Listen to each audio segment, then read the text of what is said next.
Hello and welcome to Neuroshambles, the podcast that aims to shine a light into some of the murkier corners of what it's like to parent neurodivergent kids. I'm Mark Allen, and every episode I'm going to be swapping stories with my guests about some of the frankly ludicrous nonsense we have to deal with on a daily basis. So, if you're anything like me and you're feeling frazzled, overwhelmed and pretty much an outcast from polite society, join me.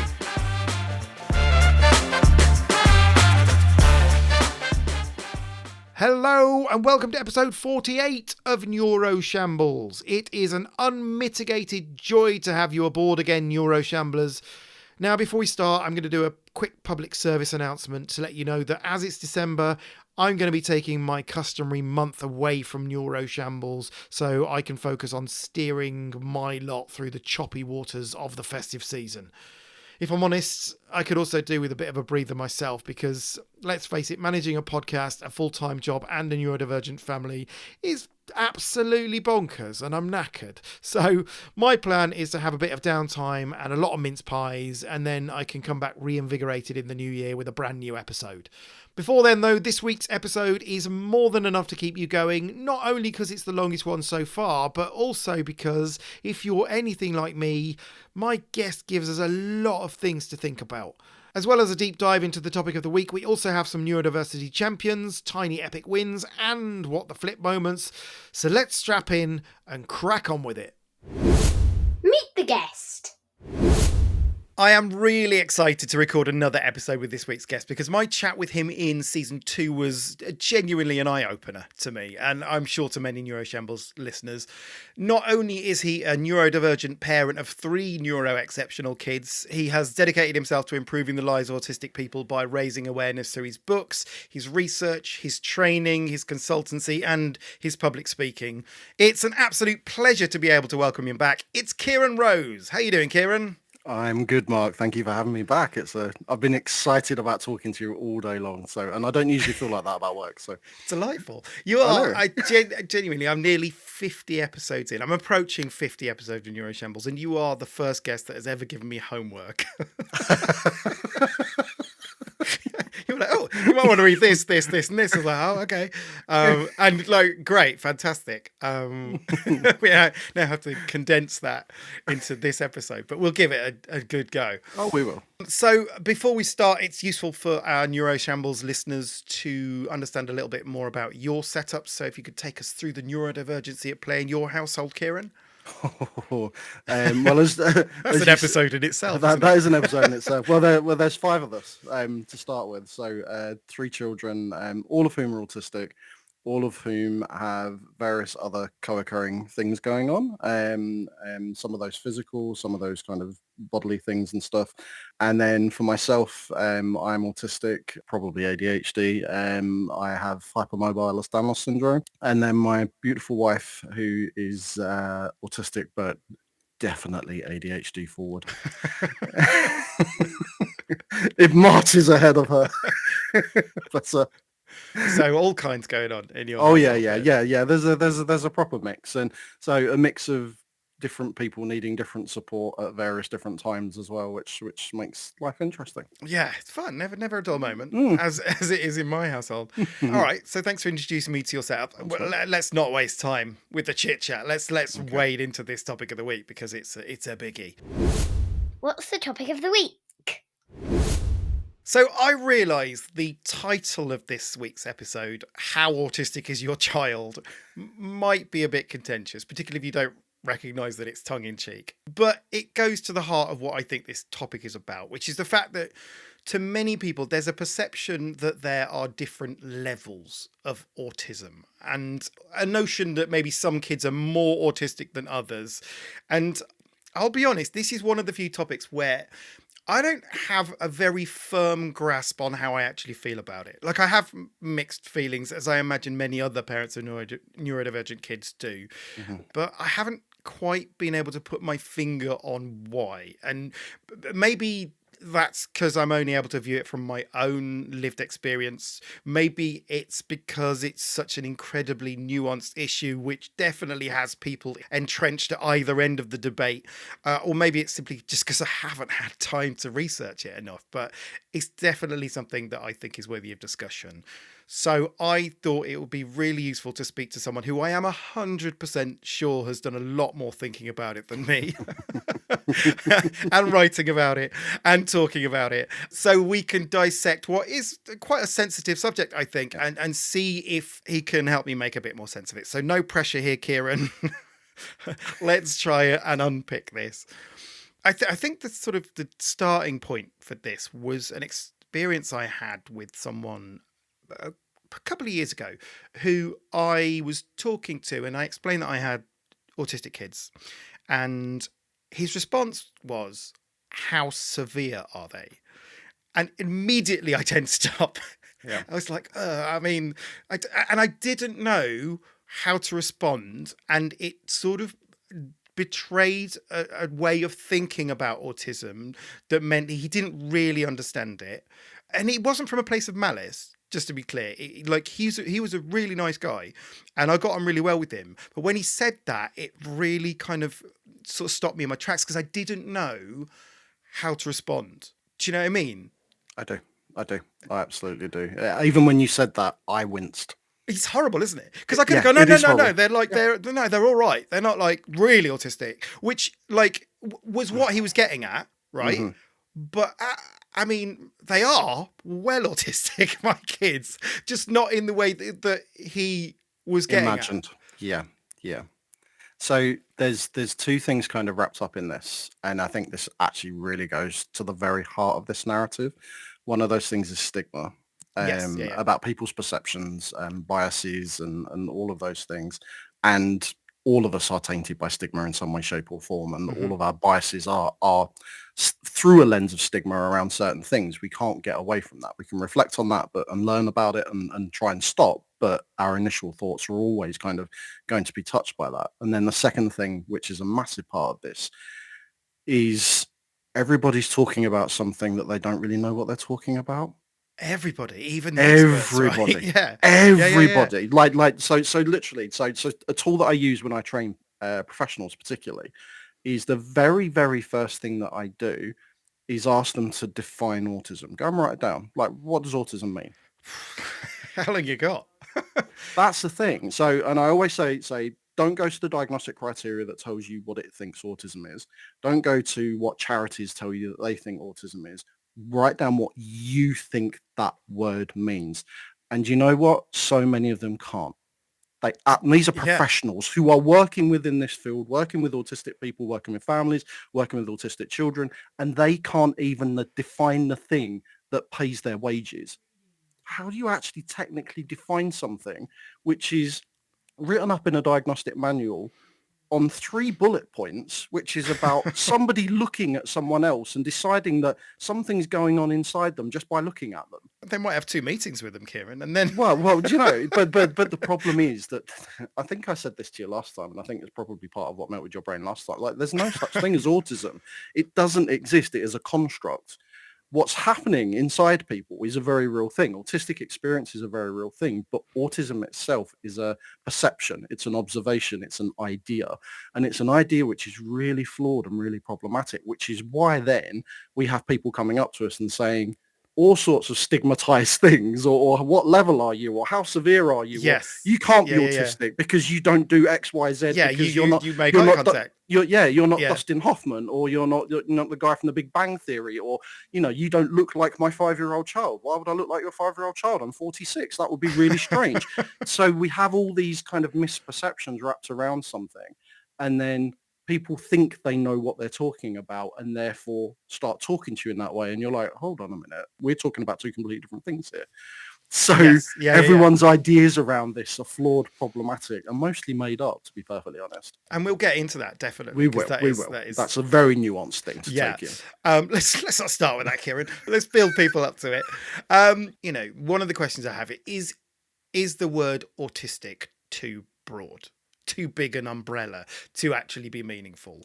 And there's an analogy that I've used before on this podcast is, if we went to the pub and you told me your mate was joining us and he's autistic, that wouldn't give me any more information about what to expect about the person that was going to walk in, right? So if you'd have told me he was German, or if he was like really into death metal, or if he voted Reform, I'd have at least some idea of what to expect Mhm. as to who's going to walk into that door. But as it is, the word autism doesn't really tell me enough. And in an ideal world, I think this needs to be said, it shouldn't matter. Mm. Like, we should all be a lot more aware of the fact that, yes, different neurotypes exist and people in general need to be treated with more tolerance and more understanding and more compassion. But we don't live in an ideal world. So it's not really for me that I would need that. But for other people, it can be useful information if they don't know a great deal about autism, because they might be more willing to make accommodations for behavior that they might otherwise pass off as rude or weird. You know, let's say that your mate came in and he didn't make eye contact and he started talking over people and monologuing about the complete works of Eartha Kitt. Right, then at least the person. I'd want to hear that though. Yeah, totally. Yeah, that's why he's your mate. This is a really bad analogy because I'm excited about this now. But what I'm saying is, then the other people in the room would then have a bit more context and go, okay, he's autistic. So therefore, it's not weird. It's just a different neurotype. I'd love us to get to that level of not needing that. And just going, well, you are a fascinating human in front of me, and doesn't really matter how you're defined. I'm here for it. But as I say, people don't have that tolerance and that understanding.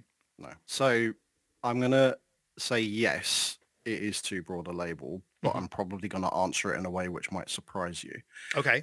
So if my friend was coming in and my friend was black, and I described my friend as a black person, that wouldn't tell you anything about them other than their skin color. Yeah.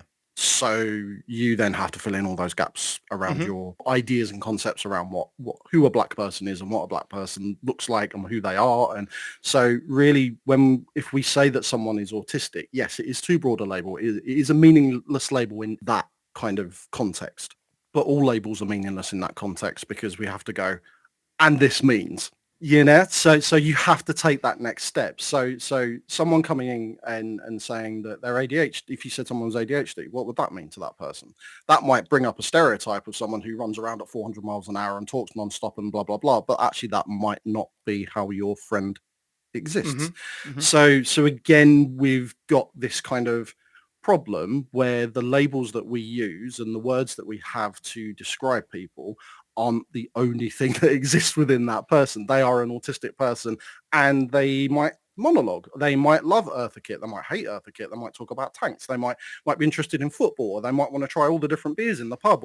So they're a human being that you're bringing into that context. So if we are talking to other people and saying, my friend is coming, they're autistic, the first question I would ask is, why am I telling them that? For what purpose am I telling them that? Yeah. And fundamentally, it's like, heads up. Just So, be aware that he's going to present differently than you are probably expecting. Give him some leeway. You're already taking that extra step of yes, he is autistic, and for him that means. So it is too broad a label if you only use it within that context of I'm going to tell you that he's autistic and not give you any other information whatsoever. Yes. But usually we take those extra steps like we describe anybody. If they're coming in and they have a particular set of needs, they might be a label that describes those needs, but then we would go into the specifics of what those needs are. So interestingly though, I don't feel like people do that with their kids. Possibly not. Like heads up. They're going to eat while standing on a chair and they're going to wrap themselves around the curtain. And, so you're going to need to be very specific. We don't really give that much instruction. And certainly I think at school, the teachers probably don't have enough instruction. They just know that kid's autistic. I think there's sometimes an assumption that that's enough.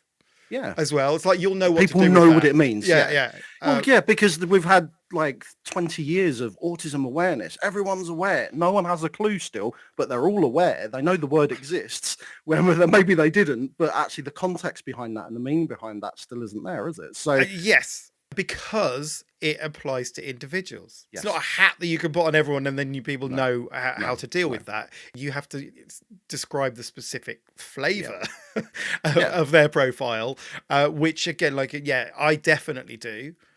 I'm just like, here are the operating instructions for my child to the degree that I know about it. I can't tell you everything. I won't be able to tell you what would happen if a pigeon flew into the room.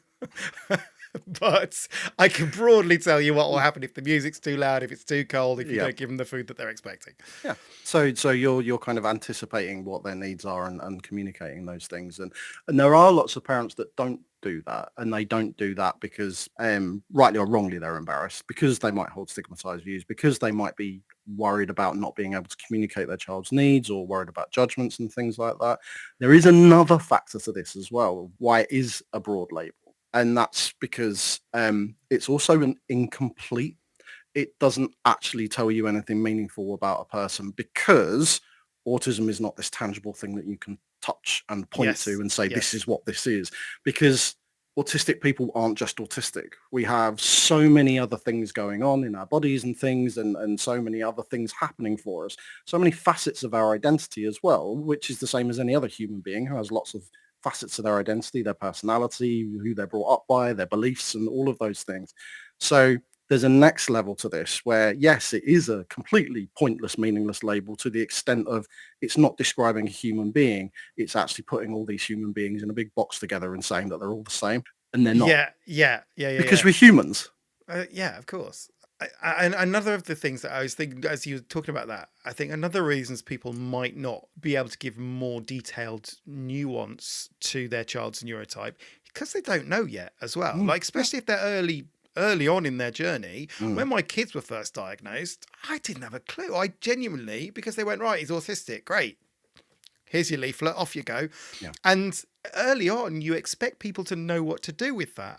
You know, that, like at school, for example, and you find out pretty quickly they don't know that at all, and because you're still trying to work it out, and you spend a lot more time with them, and you spend a lot more time thinking about it and researching it. So it's only really over time now, because I've had neurodivergency in my household for many years now, that I feel confident enough to go, this is the specific profile of this child, and this is what this child needs, and this is what this child needs, and to not make any assumptions that the person that I'm dealing with is aware of how to do that. Yeah.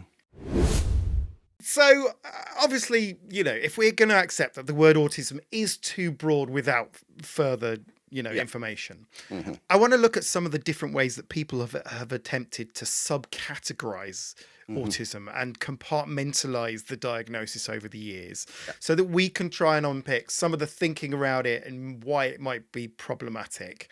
And the first one that sort of came to mind from this, and it's another one that gives me the massive ick, is high functioning or low functioning. Because it is very, very binary of like, this lot over here are broadly okay and this lot are fucked, right? That is the implication there, and it's horrible, and it's massively ableist, and there's a lot to unpick, because it's not an official classification. No. Just to be clear, it's something that I've heard people say a lot of times, and it's deeply dehumanizing, as you were kind of alluding to earlier, and instinctively I hate it. I'm guessing you'll also be on that train, Kieran. Yeah, absolutely. Because I guess it feels like we're writing off the expectations of what autistic people are able to achieve. If you're low functioning, give him some colouring. It is basically that. This is a historical narrative, and I'm going to use a word which it's going to make people's eyes roll, which is eugenics. So the history of autism is, to use your word, it's flavoured. With eugenics, if it was like a stick of rock, you snap it open and the word eugenics would be wrapped up, like written in the middle of it. That's the core of this narrative, and that goes back beyond like Hans Asperger, which we'll get onto. We'll get onto who, like, there's Nazi associations and things there. It actually goes back earlier and earlier and earlier. That the history of eugenics is very tied with the history of disability, and it's very tied with the history of autism as well. Okay, so just explain briefly what eugenics is to the people that haven't been given the homework from you.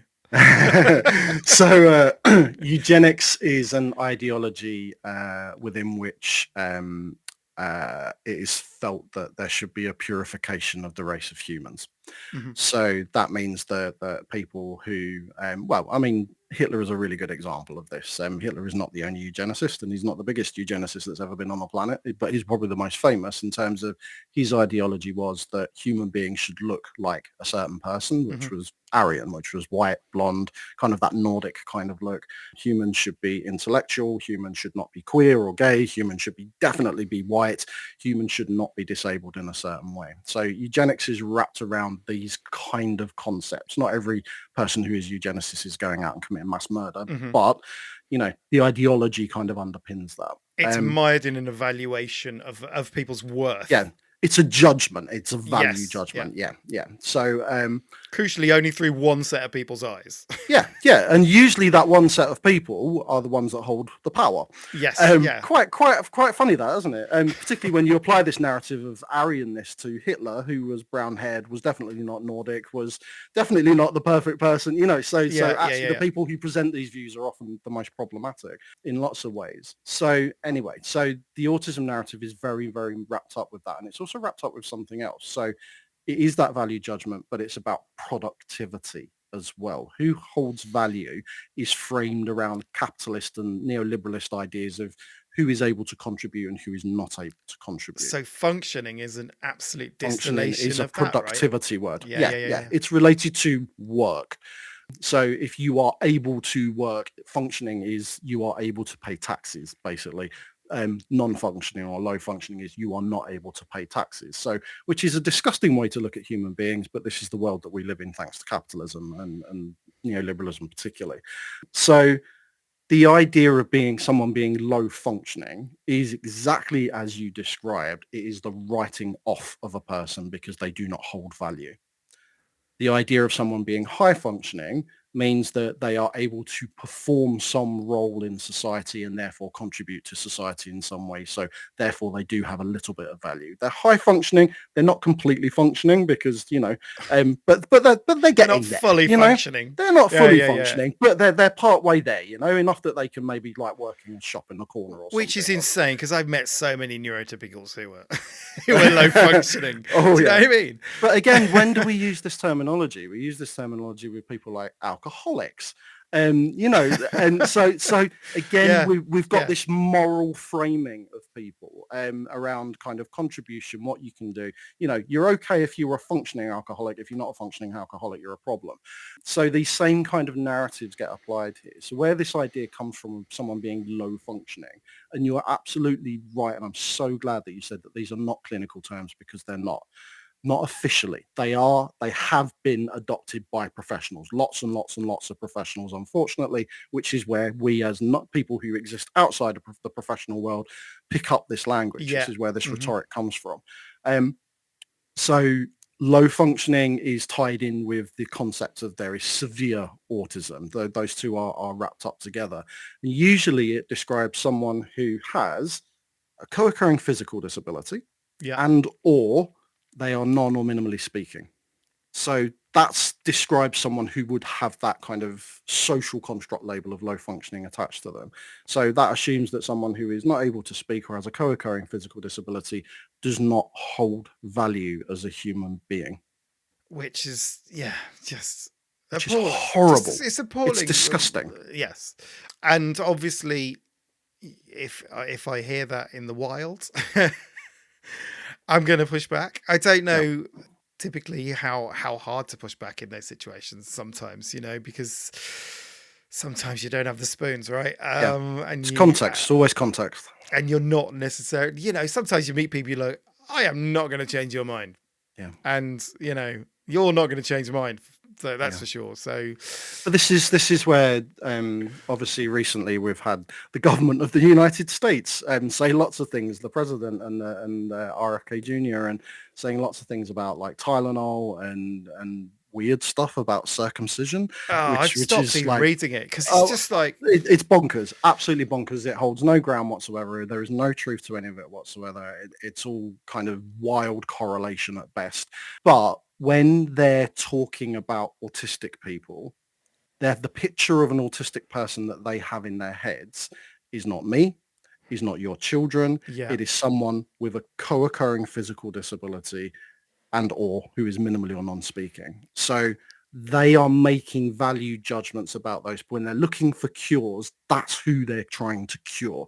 When they're trying to get rid of those people, that's the eugenics narrative again. They're trying to prevent those people from existing because they don't consider them as holding value. They consider them as problems. And we'll probably get into that in a bit more about kind of actually what's really happening for those people and what we can do to support those people better.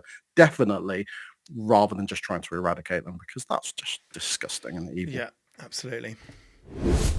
This sort of brings us on to another of the subcategories of autism, which you alluded to earlier, which is Asperger's, right? Asperger's syndrome, Asperger's condition, however you want to term it. So Asperger's was an official diagnosis until 2013, and it was used to describe autistic people who had the criteria were that they had no clinically significant delays in language or cognitive development, but did have all the social communication and restricted behaviors, repetitive behaviors around it. And there are, I think, a lot of people that were diagnosed with Asperger's that actually kind of still lean into it, even though it's been declassified, if you like, that actually lean into it because it differentiates the different categories, I guess. Again, and it's probably just a byword for high functioning, low functioning again, isn't it? Yeah. It's hard because I'm like I can. You're struggling to even frame this question, aren't you? Oh yeah, this is a minefield for me, genuinely. Yeah. So it's. I think for you, do not be concerned about kind of tripping over and me correcting you or I want you to correct me. Well, just roll your eyes and go, "Oh, that's what a prick." No. I wouldn't do that. That's the thing, and that's not what I do. So trip over your words is what I'm saying. It's okay to, because this is so complicated. But Asperger's, you're right. It was just another way of saying high functioning, basically.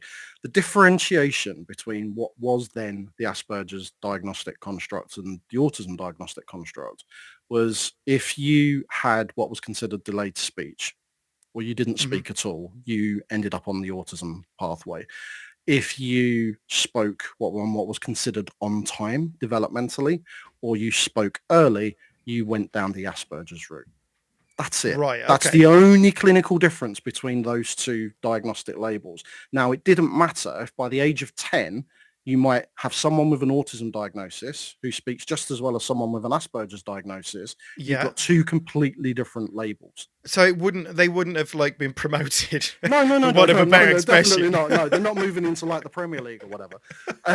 So you could have two people with exactly the same communication presentation, but have two completely different labels because they learned to speak at a different time. Yeah, it's quite interesting that I used the word promoted there because it is seen as a hierarchical thing, isn't it? It's like one is Premier League and one is the Asperger's label was welcomed predominantly by parents who were relieved that their children weren't autistic.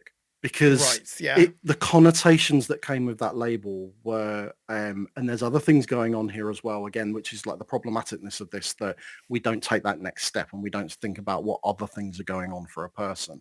So anecdotally, the majority of people who ended up with an Asperger's label spoke early and usually spoke with that narrative that Hans Asperger himself used around the little professors. So children who had very high vocabularies were able to talk about complex topics to the nth degree at a very, very early age. Some of those children were able to read very early before they even went to school. So we have this narrative of intellect, which is really, really, really problematic because there's something going on in lots of those children called hyperlexia, which is basically a way of engaging with language and communication. It just comes very easily to you. It doesn't mean you're more intelligent than anybody else. It just means language can come very, very easily. The written language, read language, the spoken word, those things can come to you quite easily. And obviously for other people, that might not happen. So the Asperger's label came with this kind of idea that people had massively high IQs. They were massively intellectual. So therefore, that was the safe kind of autism. That was the nice one, the one that really everybody the wants. user-friendly. The user-friendly one, the one that's more functioning than others, the one that's going to access society and pay the taxes and need less support and all of those things. That label was only around for 13 years. Was it only 13 in the end? Sorry, 20 years. It was 1993 it came in, and it was 2013 that it left. So for something that was around for such a short period of time, we've been left with this legacy still of all this division and all this kind of separation. And there are still people, you're absolutely right, who received that label. It was the label that I was given, but who received that label and have kind of clung onto it and held onto it as their identity because they still don't want to be seen as like connected to those people over there who have got physical disabilities or who are non-speaking. They do not conceptualize themselves as existing in any kind of relatable way to those people over there, when there are actually lots more similarities than we think. So again, that's something we'll probably explore in a bit, but the intellectualism of it and the highbrowness of it and the safety of it, that became the safe label, and that's what it was clung on to. But that's also one of the biggest reasons why it was all folded in back together again. Yes. Because they realized it was absolutely pointless. The separation and the division didn't mean anything, when actually underneath all of this, people who are deemed as high functioning, people given the Asperger's label, they are deeply struggling in lots of ways. They still have needs. So there are so many things going on here that we're not taking into account because we're separating people and carving people out based on our perceptions of them and our lack of understanding of actually what's connecting everybody. Yeah, there is a desire to differentiate for some people, as you say, for some parents, for some autistics themselves, to separate each other out. But I am interested in what you were saying about that. There's more similarities than there are differences, and you know, and if you sort of push one into one bracket and one in another, then they both get left behind. Yeah. I mean, I think one of the reasons it was removed from the current DSM-5 in the US, which was subsequently then removed from the ICD-10, which is the World Health Organization's classification, was because it was sort of, they felt it was unhelpful to create categories for what you're saying. So they felt that a spectrum was more useful, of seeing it not as what this box over here or this box over here, but a spectrum. And that's when ASD came about, right? Yeah. ASD. Did it start out being called ASC? I know I've heard it, like autism spectrum disorder or autism spectrum condition. It's ASD in the DSM, but when you come over to the ICD, because the ICD lags about 7 to 10 years behind the DSM, they used ASC condition. And the ideology behind that is that condition sounds a bit nicer. Disorder sounds really, really problematic. Condition sounds a bit better. But actually, in clinical terms, ironically, they both mean exactly the same thing. It just makes people feel a little bit better about saying it. You know, it's literally a kind of linguistic thing, but they mean exactly the same thing. There is no difference between those two terms whatsoever. Some people do feel quite strongly one way or the other, though, as well. Because they're both, they're not, neither of them are ideal, to be honest. Oh, they're both awfully problematic. Don't know if we get into that now or we go. No, we'll move. We'll save that bit for later. Listen out for that later, for the problems of ASD and ASC and the medicalization of the terminology around our children. So obviously there were lots of problems with Asperger's, as we're saying. So it became a shorthand for high functioning. It created a hierarchy. It was named after a douchebag. Hans Asperger, Austrian psychiatrist who is, let's say, ethically problematic. That's a polite way of putting it. Yeah, so as you discussed, he was complicit with the Nazis in literally identifying children to go to death camps because they were not seen as beneficial to society. So in short, fuck Hans Asperger. Which is why naming something after him is not ideal. And there was an attempt at revisionism at one point, and going, oh no, he just really cared about kids, man. Until they uncovered loads of evidence that no, he knew exactly what he was doing. Oh yeah. There was disbelief because when Asperger's was finally adopted as a label, and it took about 14 years to actually get it to be brought into the psychiatric manuals, there were people around who knew Hans Asperger because he'd come kind of back onto the scene in the late 70s. He'd never gotten, he was always working around kind of Europe and stuff, but like into the mainstream kind of like people connected with him. And Lorna Wing, who is was the driving force, who's a kind of very famous, she's no longer with us, very famous researcher and clinical psychologist who has given us much of the language that we have. Lots of her ideas came out of Asperger's work. And lots of the narratives that we have around autistic people now are underpinned by Asperger's work, like the high-functioning, low-functioning narrative that we've literally been talking about. The idea of the spectrum came out of Hans Asperger's work. So Asperger's syndrome was not what he wrote about. It was named after him. Lorna Wing made her own work and based it on Asperger's work loosely, but it was kind of, it was like 50, 60 years on. But Asperger was absolutely complicit with the Nazis. We have plenty of evidence now that points to that very strongly, and he got away with it. Well, no, because now we're on a podcast telling everyone what an absolute dick he was. Yeah. So take that. See, one of the things is, and this is quite a tricky one to articulate, but I'm going to do it because I think a lot of other people have a similar view. Because Asperger's sort of creates this distinction between different presentations of autism. One that encompasses delays in language development and cognitive development, and one that doesn't. And that's not saying that they don't both have needs, but you need to respond to those needs very differently. And that's why I think it's kind of hung around, because I feel like it's useful. And folding everything into ASD, as we started out saying, doesn't really tell me much information. No. And at least you're sort of giving me more of a, I'm not saying use it, but at least you're giving me more of a clue as to what to expect, or how to accommodate, or how to support the needs of children with those different presentations. But does it though? Does it really? I mean, we talked at the beginning about kind of, if you name someone as experiencing autism, or you call them autistic, that doesn't tell you anything about the person and their needs and stuff. It's too generic a label. Mm-hmm. If I said to you, someone has Asperger's syndrome, or someone, however they might define themselves, that doesn't actually really tell you anything about them. Again, it's still that homogenizing, that grouping. So the problem that we have, firstly, is that we are trying to reutilize the same language and the same concepts and the same ideas, but literally slapping different labels on them. So what we need to do actually is reframe everything that we think we know. So there is a lot of unpicking that needs to be done in this entire narrative, where we pull it all apart and we put it back together in a much more meaningful way.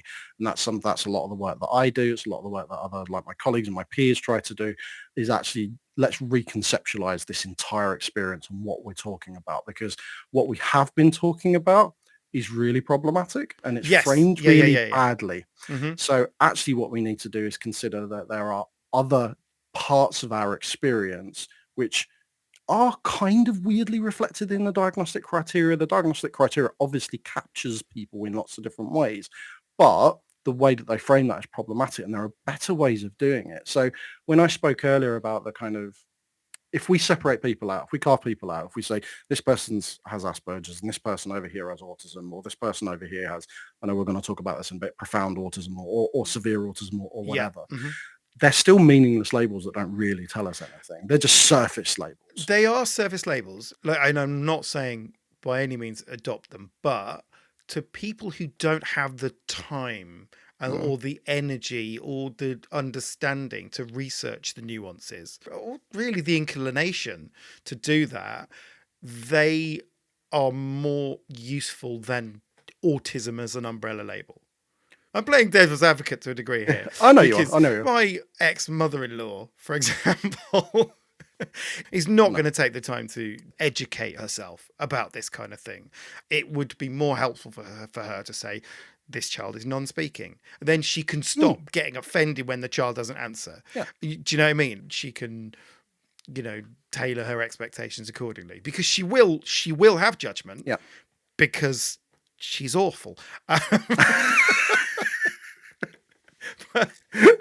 Sorry, I might edit it out. I'm Might saying not, nothing. depending how I feel, right? She's my ex-mother-in-law. It doesn't matter anymore. Don't trigger me.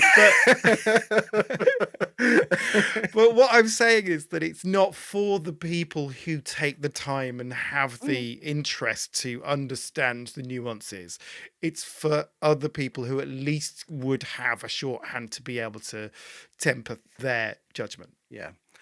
So you might not like this answer. No, I really hope I hope you can smash it to pieces, because I don't like what I just said. There is a part of me, first of all, that says if this is a grandparent or if this is a relative or a friend or whatever, why would you not want to learn? Why would you not want to understand? Why would you want to keep your knowledge on a surface level behavior? Because that's just lazy, and that's just gives you. Yeah, you've gives, answered your own question. It gives you an opportunity for bigotry. Oh, that's a whole separate podcast. But it's probably a related podcast, though, isn't it? In terms of this is the same kind of mentality. If I hadn't taken the time to try and understand myself and understand my children, I would have an incredibly different relationship with my children right now. Oh, 100%. Yeah. I completely agree. We do have, as our family unit, we do have people around us who don't understand, who don't get it. And I see my role as that if they do not want to be educated, if they do not want to learn in order to support our children better or have a better relationship with our children, then they will be held at arm's length. Oh, I completely agree with that. But there are people that will drift in and out of their lives that will be like that. Absolutely. And we can't help that. We can't completely protect them from that. No. So as a shorthand for the ignorant, and there's a lot of ignorant people. Oh, there are. Sweet Jesus. Is it potentially helpful? And like that is, as I said at the start, I don't know the answer. No. Because it's so knotty, isn't it? It's so nuanced and so knotty, and I'm just sort of thinking out loud and hoping you can go, well, no, this is what you should think. And I go, okay, that's better, fine, I sorted it all out now. I do hear what you're saying, and I do agree to an extent, because our children need to be empowered. We need to be empowered as well to kind of pick and choose who we spend our time with, who we explain things to, and to mitigate the harm that they might cause our children or ourselves or whatever. So there is an element of that there, but there's also an element of why should we have to adopt superficial labels that are incredibly problematic and carry a boatload of stigma and cause harm indirectly and directly in order to appease people who are too lazy to try and stop being judgmental, bigoted. Like I could carry on with the list of things that those views are. So there is an argument of, yes, sometimes we need to do things to keep ourselves safe, and sometimes that might mean just using shorthand language. And I think if it's keeping you safe, then absolutely acceptable. If you're using it all the time, that's probably not keeping you safe at all. It's probably reinforcing many of the challenges that you kind of have. So don't put it on your business card. Guys. But I mean, if you were to go to your neighbor and your neighbor said, like that person said to you a few years ago, like what does this mean? Like, how severe are they, or whatever? You've got some choices there, depending on your agency and depending on your privilege. So if you could spend the time and try to explain to that person actually why their view might be problematic and what it really means. You could just agree with them. Or you could find some kind of halfway house in between, which is probably kind of what you would have done once you got over your initial, I don't know what to do with this. If someone came to you now, you probably maybe have a little bit of a better answer than you would have done a few years ago. I go, buy me a pint. And we'll sit down and talk about it. Exactly. So, so picking and choosing your battles and who you have that kind of context with, I think is fine. But again, if we are using labels which are incredibly problematic and are still fuel, and like you said, there are a lot of people out there with very superficial views, and if the overwhelming number of people are doing that, then all we're doing is reinforcing that superficialness by using that language and by not taking the time to explain when we have the opportunity to do so. So you've got to temper that with your safety and your own needs and your context and your energy and things. But this is my way of thinking, that if there is an opportunity to educate, I will educate. And how someone takes that is up to them. Yeah. The issue is here that this is such a complicated narrative, and it is deep, it is nuanced, it's rich, and we're still unpicking it as well. We're still figuring out all of this. Like things change at a rate of knots and our understanding is changing all of the time. But because it's a narrative that has been very fixed and rigid, ironically, for a very long period of time, over a century, that has been communicated really badly. It's been created by some really, really flawed and problematic people as well. Asperger's just one. I could reel off 100 people that have contributed really highly to this narrative who are deeply problematic. Because it's been around for so long, it's what's in people's heads. It's the stereotypes. The media reinforce this. The TV shows, films, movies. They create expectation. They create these superficial ideas, these stereotypes. And stereotypes exist for a reason. There's always going to be someone who can lean into Sheldon Cooper and think, oh, you're very much like me. That's why stereotypes exist. But breaking those stereotypes is one of the biggest battles that we have. And we can do that with the language if we have the opportunity. I think we should take that opportunity. Yeah. Okay. You convinced me. I don't know if I answered your question or not, but no, you did. It wasn't really a question that needed an answer. It needed a discussion. Do you know what I mean? I mean, you started this with the spectrum, this idea of a spectrum, and when all these different labels were kind of folded in together, that was the concept that they kind of used. We are now at a point where we had lots of labels. We had Asperger's, we had classic autism or Kanner's autism, we had PDD-NOS, which is pervasive developmental disorder not otherwise specified, which is basically like the IBS of the autism world. Like, we know you're autistic, we don't know what box to put you in, so we're just going to give you this label and off you go because you'll be happy with that, won't you? And that'll fix things. So we had all these labels and they were then folded into what we have now. Yeah. And now we're talking about, well, that hasn't changed things. So let's unfold it all again and get lots of different labels. But we've already been there and it didn't work. So we're actually just going back in time to the thing that didn't work in the first place. So the problem is the labels that we are using and the ideology behind them. That's the bit that needs ripped up and started again from scratch. The way that we frame autistic people, the way we talk about and perceive autistic people, the way we understand autistic people is not the right way when we are using all of these terms and labels, because that's the framing that's caused us all the problems.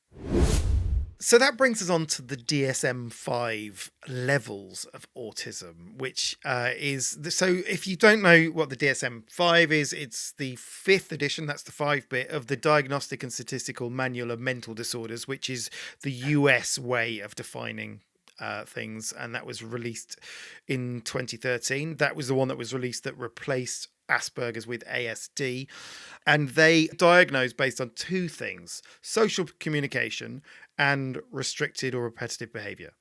Just the 2. There's no other facets to autism, is there? So I just thought it was interesting to look at how because they give them levels. So if you ever see any kind of comment threads written by Americans, you will see they will put front and center. It's important for them to identify it. So I thought it would look at what the levels are and how they're defined, and then we can unpick why they're like that and why that's potentially problematic.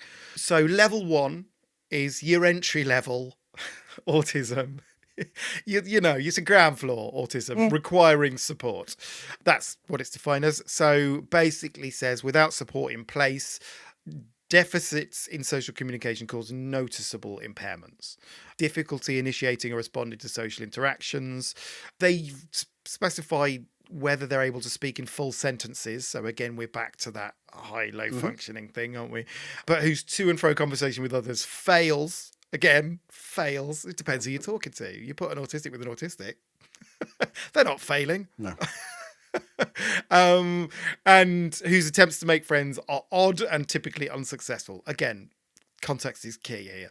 So they say that the inflexibility of behavior causes significant interferences with functioning in one or more contexts, and they have difficulty switching between activities, and they have problems with organization and planning. Right. So that is your level 1.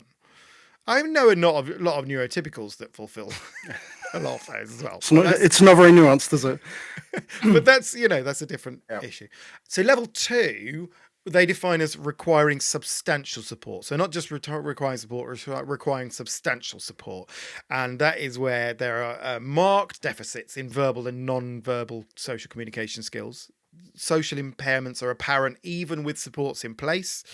They have limited initiation of social interactions and what they define as abnormal, in inverted commas, responses to social overtures from others. They define speech as simple sentences, interaction limited to special interests, and markedly odd non-verbal communication. You're sighing as I say this, because this is, it's awful. It's disgusting. But I'm going to carry on. Yeah. Level 3 is requiring very substantial support. So they're saying severe deficits in verbal and non-verbal social communication skills, severe impairments in functioning, very limited initiation of social interactions, few words of intelligible speech, rarely initiates interaction, and makes unusual approaches to meet needs and only responds to very direct social approaches. Inflexibility behavior, extreme difficulty coping with change, basically huge amount of distress when there's a change of focus or action. So that is level 3. Now, I've got some issues with this, and I'm sure as shit that you do. Do you want to lead us off as to why this is oh god, problematic? Where to start? Okay, let's think about this through a lens of context first of all. So when I'm saying what I'm about to say, I'm not diminishing anybody's experience. I'm actually going to use my own here. So what you have just described, incredibly problematic framing, first of all, as you picked up as you were kind of narrating your own thing, because it's really hard not to. It's really hard to. I tried not to. It's not in the bullet points. No. I couldn't. It's just really hard. It's really hard to read these things out loud and say them out loud without actually running a commentary with it, because it's so problematic. Anyway, parking that for just a moment. What you have just described, dependent on what period of my life you would have known me, or what time frame or what experiences, if you popped into certain times of my life, you will have seen me experiencing all of those different things at different times. Yeah. So I don't know if we talked about this when we last came together, but around communication, which so much of that is framed around, speech. They use verbal language. Well, that's one of the only two things they assess on. And when they're using the term verbal, what they actually mean is speaking. And you used non-speaking before, which is absolutely the right term, which is how non-speaking people actually define themselves as non-speaking. That's something that I picked up from you last time, by the way. I said non-verbal, and you just... Yeah, so non-verbal, like nobody's non-verbal. People make noises. People make noises with intent. It doesn't mean that they're not necessarily speaking. So those two things get conflated quite often. And when we're talking about verbalism in speech and language, that can mean things like written communication and things as well. So there is a truism to it, but how the outside world perceives all of that is basically, if you're non-verbal, you can't communicate, which is wrong. So anyway, I've gone off tangent just a little bit there because I have to get on my high horse about how we frame non-speaking people. Yeah. But different times of my life, you would have experienced me through those different kind of levels. I have an incredibly problematic relationship with speech. So when I am doing autism related things like doing this podcast, if I'm working, if I'm presenting, if I'm speaking, I can use my voice. I absolutely can use my voice, but the amount of scaffolding that I have in place to enable me to speak is quite phenomenal, really. If I were to sit down and actually think about and list things that I do in order to get me to a point where I can come and do this, the amount of energy that I pour into that is absolutely destroying. So like after having a conversation like this, tomorrow I don't have anything booked in. Because I know I need to rest my voice. I know I need to not be able to speak. So if you were to come into our family home, you would see a bunch of people who are furiously communicating if you know the right way to look. Okay. Because not everyone is using their voices. And actually most of us don't. We're actually a very, very quiet household. We communicate through text mostly. My youngest and I, they've evolved into kind of more text communication. But we used to draw, like we used to literally hieroglyph to each other. I think I did probably mention that. You did last time. It's fascinating.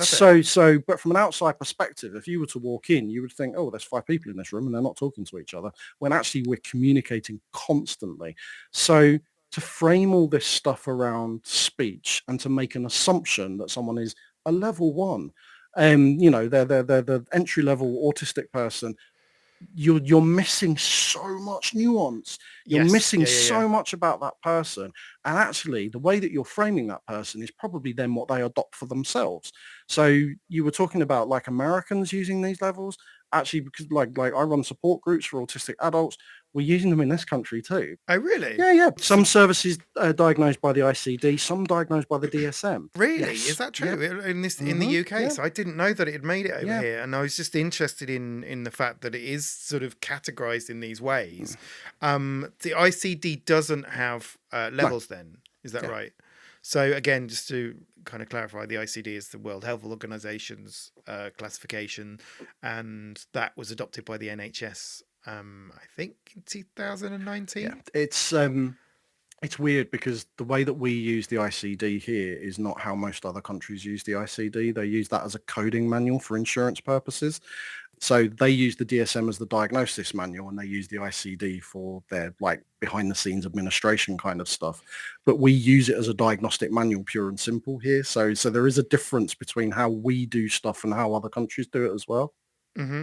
So as you were saying, that it's hugely problematic giving those different levels. I'm genuinely surprised to hear that happens here, but it does underpin this attempt to neatly compartmentalize autism.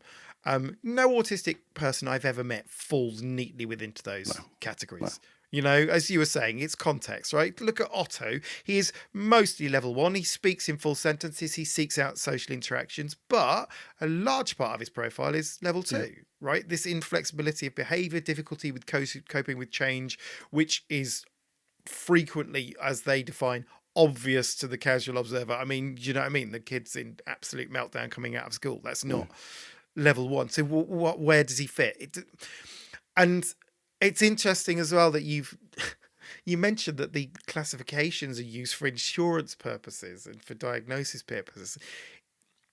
That's really fundamentally what it's about, isn't it? It's about trying to categorize them for support, to know what type of support to give them or how much support to give them. So it's not really for our kids. Again, it's not for them, is it? These categorizations are not for the people that they're being pinned on. No. Which is really messed up if you think about it. It's for other people to then go, oh, right, you get in that line because you're this and you don't quite fit in this one, so you're this. And, you know, there are kids in the middle of this. There are humans in the middle of this who have no idea of what they're being assessed on or judged by. They're just trying to get through school. Yeah. Another issue that it doesn't account for, which I leapt out at me, was that it doesn't account for masking at all. There's no mention, like with all the social communication stuff, there's no mention in there or no acknowledgement that a huge number of autistic people mask just to get through shit. Yeah. It's a huge part of India's autistic profile, but no casual observer will ever see her functioning impaired because she masks so successfully. And, you know, it's only in certain situations then that, you know, it's obvious, you know, typically when she feels safe, right? At home, where she's very often situationally mute, and that has never been reported at school. So I don't think India would be diagnosed under that American model. No. There is so much nuance missing from all of this, and that's, again, like I said, we can use the same labels, we can compartmentalize people, we can create these what are called phenotypes when we kind of make distinct categories, but they're all incredibly arbitrary and they're all missing so much information. And again, we have to look back to that history, and we have to think there was like over a century where autistic people were looked at and observed and weren't enabled to be part of their own narrative. The way that autistic people were described did not include autistic experience. Nobody ever thought to ask us, because they assumed that we're incompetent, that we're not intellectual enough, or we're not smart enough, we're not clever enough, that we're problematic in so many ways. So we are not reliable narrators to our own experiences. So we were excluded from that. And then we've had a bit of a shift in about the last kind of 15 years or so, where co-production has started and autistic voices have started to be more valued, and that's seeped into the research. So when we see these big shifts in collective understanding, things like masking and words like monotropism and stuff like that, which are informing the world in a much better way and informing research in a much more humanizing and meaningful way, those things still don't exist in these diagnostic manuals. So I wanted to talk about the flip side of this coin, because, we're discussing how it's unhelpful to try and pigeonhole autism into various different categories. I understand why people do it, but it's hugely problematic, as we've discussed. But there is a flip side of that coin, where there is a movement of some people who are wanting to then revert back to that hierarchical view of it by referring to profound autism, because they don't feel like ASD as an umbrella term is helpful for their kids and is prescriptive enough for describing what their kids' needs are. And there was an article that was very recent, like last week, and I read it. It was really timely as I was getting my head into preparing for this. And it's in the New York Times, and it had the headline, "Autism means too many things to mean anything," which I can't disagree with as a statement. Yeah. And it was an article written by Emily May, who is the mum of a child with what she describes as profound autism. And that was a term that was coined by a Lancet Commission in 2021 in the US to describe individuals that require round-the-clock care with IQs below 50 or minimal verbal ability, or both. So again, the verbal being used to define that. But she is really keen to embrace profound autism, and she was kind of pointing out a lot of issues with not having access to that diagnosis. And the article that she wrote said that like just over a quarter of the people with autism would qualify as profoundly autistic. I don't know what the statistics are like in the UK or whether that's true, but her argument is that by removing the Asperger's diagnosis and unifying everything under the autism umbrella, the support for children like hers has been hugely impacted. And I'm going to pull out a couple of quotes in there because she puts it in a better way than I think I can paraphrase. So she said, "It's difficult to have a national conversation about a condition that includes Elon Musk, Greta Thunberg, and my 7-year-old non-verbal daughter, who will likely need 24/7 care for the rest of her life." So again, this is back to those categorizations and how imperfect they are, I guess. Yeah. Do you want to respond to that bit now? Yeah. Or should I no, that's fine. Banging on. No. No, I think it's probably good to break it up and then because there's a lot to pick apart in this, isn't there? Yeah. There's loads. I could have written a book deconstructing this and pulling it back together. And firstly, I want to say that the author of this, like with many parents, I want to acknowledge how difficult and challenging life can be for them, their families, their children. And so there is a huge lack of support for people who are experiencing this, firstly. So I don't want anything that follows to kind of diminish that experience at all, because it's very real. And we need to be better, globally better at kind of recognizing and supporting the needs of these families.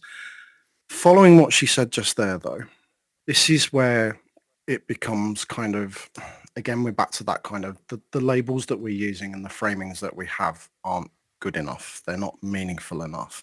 So yes, while obviously on a surface level, there is a very big difference between, I'm not even going to mention that first person, Greta Thunberg. Let's go with Greta. Let's go with lovely Greta. There is obviously a very big difference between Greta and this lady's child, first of all.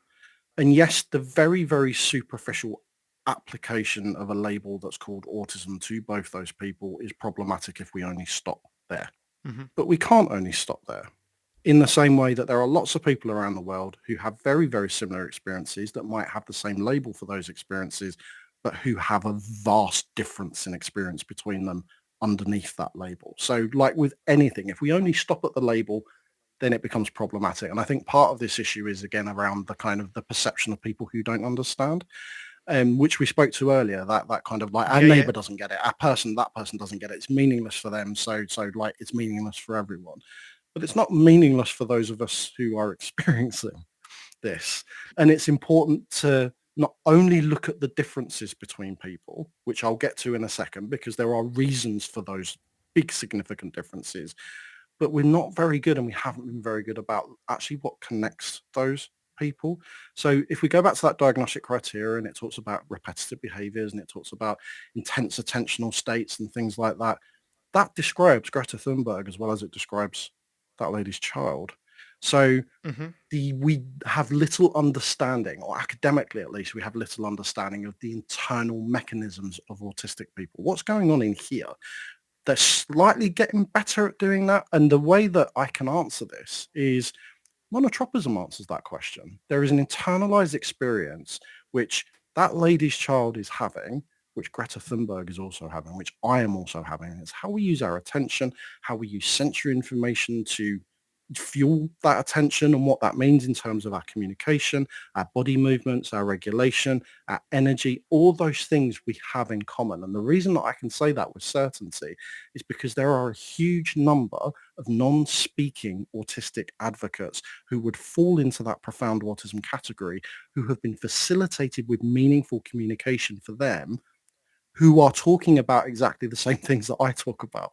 Yeah, I read a response to this Mm. article written by a non-speaking autistic who just wrote beautifully Yeah. and like clearly and just said, if you give me the tools to be able to communicate, I will tell you. I don't know if you probably Yeah. read the same Yeah. the same Yeah. one. It went a little bit Yeah. viral, I think. But I saw it on the socials and it was just sort of saying, I don't agree with this because you're making an assumption that I am in Yeah. inverted commas low functioning, when actually if you give me the right tools to communicate, I've written a thesis and And that's the thing. So that's why it's important to recognize that autism has always been an umbrella label. When we don't use it as an umbrella label, we're actually doing that homogenizing. Oh, there's that thing in the corner of the room that I mentioned earlier. It's always been an umbrella label. And underneath that umbrella label are swept lots of different co-occurring experiences. Now, one of the big differentiators between someone who might present like I present and someone who presents like that lady's child might be that they have apraxia of speech, which I don't have. I'm situationally mute. I have dyspraxia. It impacts my speech, but it doesn't stop me from talking all of the time. Someone who has apraxia of speech, that means that there is a disconnect between the messages that go from the brain to the throat and the mouth and the jaw and the muscles there. So they might know what they want to say, but Mhm. their mouth cannot make that. It might make another noise or it might not make any noise at all. It is really important to recognize that non-speaking autistic people and autistic people with co-occurring physical disabilities, that's where the differentiation comes in experience. That's what that lady is seeing. She's putting a label of autism covering everything on that. But yet she Yes. will be Okay. taught, Yeah. I Yeah. Yeah. Yeah. bet I would pin my house on if we were to talk to her and say, is your child just autistic? And she would say, no, they've got intellectual disabilities as well. They've got a physical disability. They're apraxic. So all of a sudden we start listing lots of things which are related but aren't Yes. actually autism. Yes, and they're being lumped They're into all being autism lumped into as that one big umbrella category. So instead I've, of I've sort of picking it always apart. said people defining themselves, or where we define our children, it should be my child is autistic, and that means this and this and this and this and this. But we don't go for those extra steps. I mean, the same with your children. I bet the introduction of one of them being autistic and ADHD, I bet it stopped there. Yet you have listed situational mutism. I bet there are a lot of other things going on for your children that you've not had the light bulb moments for, that no one's ever come to you and said, oh, do you think this might be going on as well? And like Ehlers-Danlos syndrome, hypermobile Ehlers-Danlos syndrome. I mean, statistics are pointing to something like 40 to 50% of autistic people are experiencing that. So that's a pain narrative. Yeah, I 50% of mean, people in pain, So there are over yeah, yeah, yeah, yeah. 70 common co-occurring conditions, over 70, and yet we stop at the little group in the corner that's like autism, ADHD, maybe dyspraxia if you're lucky. And that's it. But there's another Yes, there's yeah, yeah, another yeah. 70 things to think about that we're not thinking about, which lots of autistic people experience. That's why we have all these differences. That's why all of this is meaningless when we say high functioning or low functioning or So profound or, or, yeah, or whatever. But that's just autism. That's just autism. That's just one facet Yeah. of it, and actually, you need to consider the whole. But again, how do you have time to do that? I've got a little shorthand for how I describe my kids because it helps to contextualize them and explain what's going on for them, and it's easy for lazy people because then I can say they're all diagnosed autistic, but Jay is explosive, Otto is implosive, and India is situationally mute, as those little highlights. But I could spend ages going into how anxious Otto is, and what's interesting there, Mark, is you're talking about describing your children to people on the street, to a teacher, to that lady in that article is talking about clinical services. Clinical services that should not need a single label to define a person, because their job is to be curious and explore and to be holistic around that person and look at the different things that person experiences. So there's a rabbit off there, isn't there, between kind of, I get that sometimes we need a shorthand for our neighbours, but when we're talking to psychologists or we're talking to psychiatrists or speech and language therapists or occupational therapists, they are supposed to be the ones who are qualified to be able to take those steps and don't need that shorthand. I mean, it's interesting that you kind of bring it back to the clinical diagnosis of it, because that is really where she's saying the massive shortfall is, in that the narrative around autism now is, for want of a better expression, being hijacked by the ones that are not profoundly autistic by definition, because they have a bigger voice, because they are, or literally have a voice. Yeah, they literally have a voice, but also there's so much money is poured into autism research, but only that she was saying only about 6% of research subjects have intellectual disability, according to one analysis, because they're often seen as too difficult to test, right? Or likely to have behavioral problems. So they don't have a voice. So obviously, in the absence of this, then we make assumptions, we project, we get it wrong. And they equate that lack of speech, as you said, with non-understanding. It is really interesting that, and I don't want to indict this person. Like I said, I don't want to diminish their experience, but while she is absolutely correct that the world of research is terrible at co-production generally, but particularly when it comes to non-speaking people and people with intellectual disabilities, are absolutely terrible at engaging people who exist within those dynamics. That's not the responsibility of autistic people. That's the responsibility of academia. So that's a kind of a misperceived direction of blame. But what she's missed from there is that around 85% of all autism research goes into cures and causes. Doesn't go towards people who are speaking or people who have families or people who have children. It minimally goes into those areas. And what does go into those areas, I mean, like, your children have difficult experiences of school. They have lots of challenges. You as a parent navigating the systems have lots and lots of challenges, which are soul destroying at best. And are consistent and daily. It's like having another full-time job. When you've got 3 children, it's like having 3 full-time jobs, advocating for them. None of that research money really goes into those areas. It mostly goes into causes and cures. So again, her issue that somehow all of this money is being poured into people who speak and people not like her child is not a real thing to do. So she's kind of left that bit out, whether that's deliberate or not, I don't know. But she's focused on that tiny percentage, and it is a tiny percentage, and I completely acknowledge that it's a tiny percentage, and it should be much higher than that. But that isn't the responsibility of other autistic people, because we don't have any power either. So but I think her point though is that if you sort of have those different categories, again, you go back to 2013, before 2013, and you reinsert those categories, but you have a new one, which she's arguing for in the next copy of the DSM, of profoundly autistic. That gets its own pot of money for research and its own cause and its own spokespeople. And then you've also got the other autism, which, whatever we choose to term the non-profound autism, then that has its own pot of money, because they are different approaches, I think, we could probably have a separate episode about curing autism and the money that's spent on that instead of trying to understand and accommodate. But I can see why she would be more minded towards finding a cure, which I'm not saying she is, but that would potentially be covered by the profound autism side of things. But like you say, it's not autism they're trying to cure. No. You know, it's really difficult for me because obviously on Neuroshambles, I can only talk about my lived experience. Yeah. And I get many guests on to talk about things, but it's easier for me to have conversations with people who have similar experiences. So although my lot present very differently, so they've got various blends of autism, ADHD, PD, anxiety, alexithymia, you know, all of those other, you know, co-occurring conditions. There are lots of parents of neurodivergent kids whose experiences are very different to mine. Yeah. And I can't talk for those people.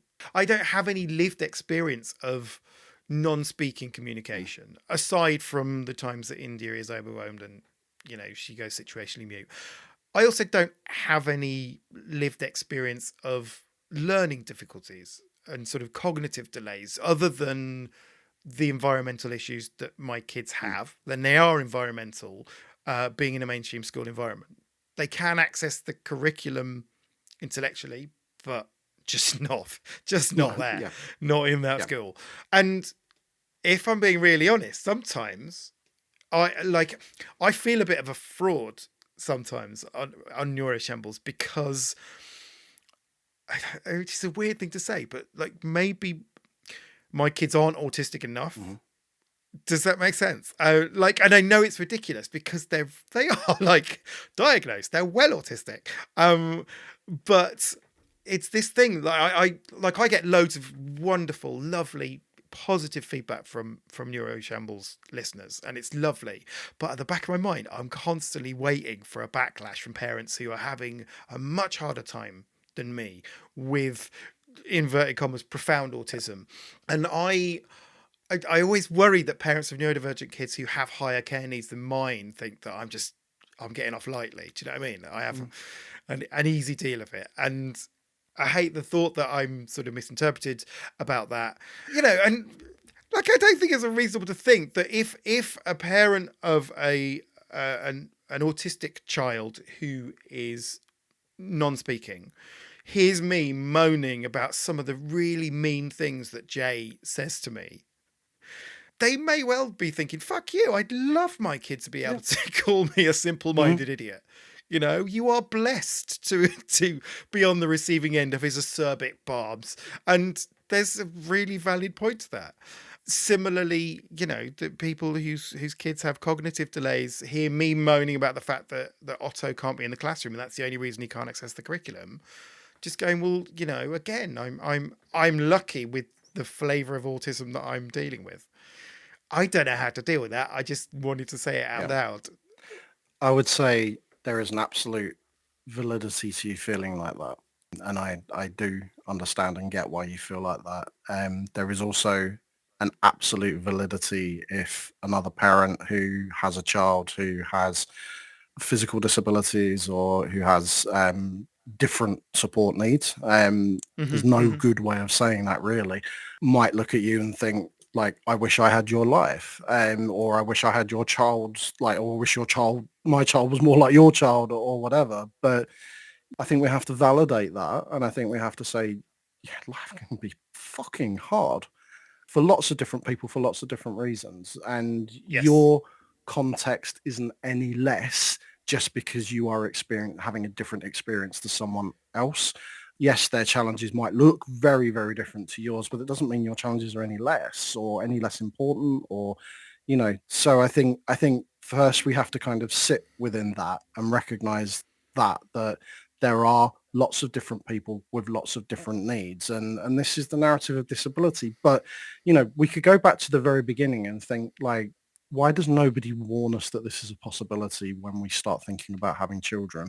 Why is the concept of disability not normalized? Why is it not in everyday conversation that this is a reality for lots of people when we should be expecting this, because our children aren't born as these perfect people that the DSM purports exist, like Yes. humans don't exist like that. We are born with disabilities. We are born with things going on that cause us problems, and we are born into worlds which don't recognize those things, but we need to be better at maybe recognizing and validating those things. So again, like, I would never, ever take away from the challenges someone has. I would never, ever diminish their experience. But what I would say is that parents who have children who are experiencing life in the way that they are, who have physical challenges, who might have intellectual or learning disabilities, those parents are not supported well enough to understand their children's needs.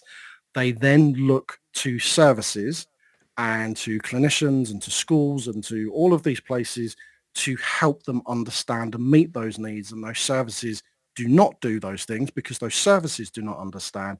So it just creates this loop of, I'm asking for help and help isn't there. So that's causing us more problems and we become more distressed and stressed within that. So then we look for someone to blame. And we say that this group over here are taking away the attention from us. This group over here are drawing resources away from us. Now, as a parent of 3 autistic children, that services do not exist to support your kids, that the schools are bloody problematic, that the education system is destructive to so many children. You know that those things. Actually, your situation, your context, although it might look, you can look at them through different lenses, from a big overview, you're both experiencing the system in exactly the same way and you're both butting up against the same problems. They just look a bit different for each of you. So what we need to be doing is coming together more rather than trying to be divisive and saying, well, if that group doesn't get that things, then my group will get it. That's not going to work like that. It's not how the world works anyway. Actually coming together and coming from the same platforms. And so this is like why I am so invested in learning from autistic people who do not speak, from autistic people who are black, from autistic people who are gay. I throw myself into those narratives and learn as much as I can because they're not my experiences. So I need to understand them better. I need to know more. I need to be able to platform those people. So those parents are struggling, absolutely struggling, but the direction of their ire, the direction of their distress is not the right direction because they're directing it towards people who have as limited power as they do to change things, So I understand the urge to push for this diagnostic label, to separate these children away and these young people away. But actually what that does is then cause huge divisions where we don't see the connectivity. We don't see how there are related experiences. And within those groups, within that profound autism group, there is a lack of meaningful communication facilitated. There is a lack of AAC brought in. When we facilitate meaningful communication for non-speaking people, what we often find is that they are the smartest people in the room. But if we never get to that step, we assume there's an intellectual disability. Why? Because intellectual disability or learning disability, as we call it in this country, it's identified through a test which requires you to speak. Right, okay. So if you don't speak, you've got a low IQ, and again, if we don't take those extra steps in looking at different co-occurring experiences, what can we do to understand if someone's in pain, if someone's in distress? If we're not going to know that until we facilitate meaningful communication. So again, we need to take those steps, but we don't do that. And creating this label is not going to do any of those things. It's just going to create a pity group where we pity the children and we pity the parents and we don't actually do anything meaningfully to change their circumstances and support them in the right way. Sorry, I went off on a soapbox. No. This is all really, it's really interesting because there are so many different angles to approach this from. There's, depending on the needs of your child, depending on if you believe in cures and the medical model, or if you are more minded towards the social model, and if you're talking about institutions, or if you're talking about diagnosis. There's so many different avenues to explore here. So I'm glad that we've at least sort of scratched the surface of some of them. And I don't know if we've answered any questions. I don't know if I've asked any questions. But, if the categorization of autism is not ideal, and I think we can agree on that for a number of reasons, but also the view of autism as a big umbrella is also problematic. which we've also discussed. Yeah. What's the answer, Kieran? The answer, I think, is stepping away from the medical framing where we don't need it. I think Okay. that's the first thing. I think the whole concept of diagnosis is problematic and flawed within itself when we're talking about something which we can't actually pinpoint. You know, they're going to spend the next 1,000 years looking for the autism gene and they're never going to find it because there isn't one. This whole concept is problematic. What we need to do is start looking through a lens of identity. What are people experiencing? How do we humanize that person as best as we can? How do we figure out who this person is, what makes them tick, what are the different components of who they are? How do we explore those things in a meaningful way and we individualize things towards those needs? So looking through a needs-based lens and an identity-based lens rather than looking for, oh, here's this diagnostic label, we can put you in that box over there. Oh, wait a minute, you're not staying in that box. We're going to have to keep pushing you back into that box so you stay there. Or we'll give you another box, you know, like that's pointless and it's not getting us anywhere. Mm-hmm. So there are aspects of experience for autistic people which should and can be medicalized.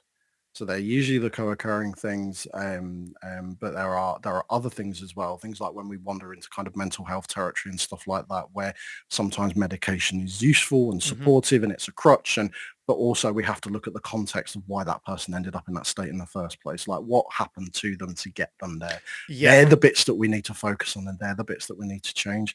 So what we should be looking at is social support. And I don't mean support with socialization. I mean social as in existing in the world support. Yes. So how do we better explore and understand what people need? How do we better explore and understand the needs of more marginalized, like sub-marginalized groups within this marginalized group that we're already talking about, looking at different facets of identity and need, and then we focus on that, and then that's how people live better lives. But we need to reframe this whole concept. So this is why I constantly bang on, like people who listen to me are so sick of me saying this, but autism and being autistic are not the same thing. One is a diagnostic label, one is an experience. And that experience can exist, manifest in lots of different ways because of lots of different factors. But there is a core collective experience that is running through speaking people, non-speaking people, physically disabled autistic people, non-physically disabled people, straight autistic people, queer autistic people.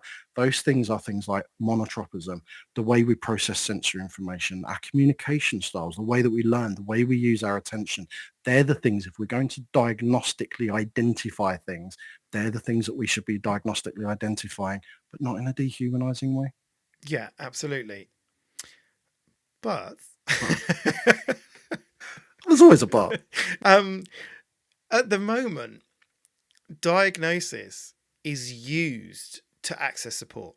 And I don't know how you separate those things because, you know, obviously we understand that the diagnostic criteria in any country is deeply flawed. Yeah.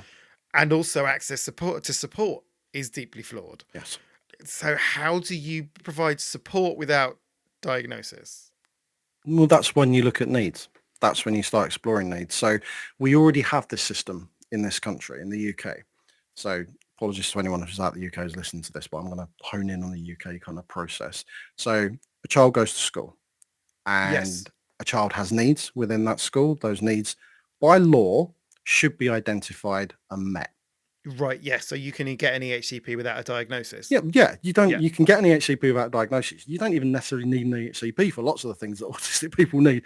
That's usually just another way of like, let's avoid giving them what they need because really that's just what they want, isn't it? And we can just make them behave and then they'll just do what we want them to do. But anyway, I digress. Education system is a whole other conversation. So by law, you do not need a diagnosis to access support in this country for education, for healthcare, for benefits. Either for welfare, for social support. You don't actually need a diagnosis. They're all needs-based. Whether they're actually needs-based, whether that's how the system works is a whole different question. But by law, that's how it's structured. But it's how you prove your need, though. It's one of the things that you can wave and go, look, I have this need because, you know, it's been verified by a lot of professionals and a shitload of admin. Yeah. And even then, they might not believe you. Yeah, exactly. So, you know, in a system that wants to say no, diagnosis helps to sort of... to twist it to yes. Yes. Yeah. but even the idea that diagnosis leads to support, like that's questionable as well. You know, what does that support look like, Mark? Is it very good? Probably not. You know, does it change things meaningfully in a school system, in a healthcare system, in a social care system? Probably not. That's why so many parents of autistic children are taking them out of school, because it doesn't work. So as things stand at the moment, I think diagnosis is a necessity. Not for everyone. You know, we have lots of autistic people in the world, adults particularly, who self-identify, who don't feel the need for that. And that's absolutely fine. It's perfect. And it's absolutely valid, because it's a problematic construct and there's so many barriers to getting a diagnosis anyway. But it's a necessity for that proof, like you just said, you know, waving it in the air and saying, no, I am, because this person said I am. Here we go. So give me the help that I kind of require, even though they probably don't. But also at the moment, the way things stand, because we are so conditioned to needing diagnosis, we needing that professional rubber stamping, it's also an access to identity.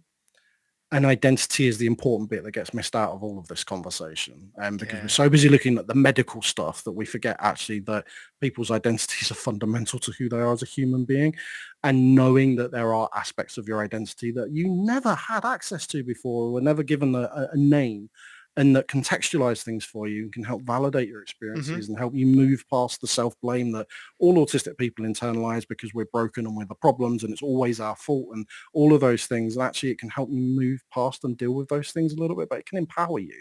So there is a usefulness to it as things stand within our system at the moment. I would love us to get to a system where if you have need, you express that need, or that need is explored, and someone says, let's figure out what's going to help you. And then they go off and help you. And we don't need to stamp a label on it. It would be great if we could get to that system. And that's the idealized world that hopefully we'll get to one day. Never in our lifetimes, I don't think, or our children's lifetimes. But maybe one day in the future, if we can make the right changes, things will happen. But we have to exist within this system as it is at the moment. But there are ways to navigate that system that don't require that idealized view, but can lead us a bit closer to it, that mean that we can get what we want from it or what we need from it if we know the right steps to take, or it gives us a better opportunity to get those things. But as it stands, I think diagnosis is problematic, but it's needed. Yeah. I love that idea that of just not having diagnosis. What do you need, Mark? What do you need? How can I help you? you? A bit of quiet time, mate. Well, there you go. Yeah, that's really interesting, because so many people, like, I knew my kids were autistic before it was agreed by the professionals. Yeah. And I was already making accommodations for what they needed. And through research and understanding and lots of conversations on Neuroshambles of helping to understand my kids better, I have now been able to accommodate their needs at home. And I'm able to advocate for their needs outside of home. Didn't need a diagnosis for that. No. Other than to access some of the support that we've got, which, as you've said, you know, questionable how helpful it's been. You know, actually the most helpful thing has been understanding and learning about my kids' individual, distinct needs in different contexts as well. It's not, you know, they don't have the same needs all the time. Sometimes they'll have anxiety in some situations and sometimes they won't. Yeah, they're individual needs in individual contexts. And that's the single biggest thing that's helped, not the bit of paper. And that's the thing. I mean, like, so again, this brings us kind of full circle back to the beginning again in terms of how useful is that label, first of all. Not very when we don't take those extra steps. Again, if we chuck in that or profoundly autistic label, how meaningful or useful is it? Not really, unless we start chucking in the extra steps. And if we do that, that renders the label meaningless still further. Yes. But, you know, if we go to a school and they say my child's autistic, that means nothing to a teacher other than probably, oh look, stereotype, whatever their stereotype of what an autistic child looks like pops up in their head. I've taught 7 autistic children over my career, so I know all about the autisms. You know, like how many parents hear that? And I'm sorry to any teachers out there, but that is a very common narrative. Yes, yeah. And actually, no, you don't. You knew 7 autistic children. that's all you knew. That doesn't mean you know everything about autism or you know how to support autistic children. You just know those 7 children. So we're again Yes. Yeah. using this ideology, and it is an ideology. We're using this label to weaponize an ideology that people know what they're doing and what they're talking about. But what they're actually doing is just homogenizing. They're not individualizing. They're not looking at individual need. They're not looking at the learning presentation of someone or the sensory presentation of someone or the communication presentation of someone. They're not digging into the meaningful nuance. They're still using this as that's a box we're going to put you in. So therefore, here's our checklist of reasonable adjustments that we give everyone who goes into that box, whether it works for you or not. Yeah, and exactly. and I was going to bring that up actually in terms of, again, thinking about responses to this label. So reasonable adjustments are completely misunderstood in law by schools and workplaces. Reasonable adjustments. So for your child, if your child needs some reasonable adjustments in order to access education, it's not about what school deems reasonable. It's about what your child deems reasonable to be able to access that school. Mm-hmm. That's how the law is written, but that's not how it is applied. It's not all rubbish. Okay, usually I have a section on the podcast which looks at the positive side of things to try and keep things upbeat at the end of it. I'm not sure that there's anything that can neatly be defined as positive within all of this, because we've looked at everything, right? We've looked at the pros and the cons of all of it, and it's a minefield of, and both approaches are problematic and also, have their positives. I don't really know how to pick out a single one out of this. Can I pick one? Yeah, please do. I was hoping you'd say that. Well, the fact that we are having these conversations is, I think, an immense positive, because there was a time when these conversations wouldn't have happened for various different reasons. Antagonism, fear, worry about getting things wrong or tripping up or offending someone or things like that. And so I think that you personally, first of all, are facilitating a nuanced discussion. I think that's incredibly important. I'd put some pressure on you to go a step further and maybe see if you can talk to some non-speaking autistic people.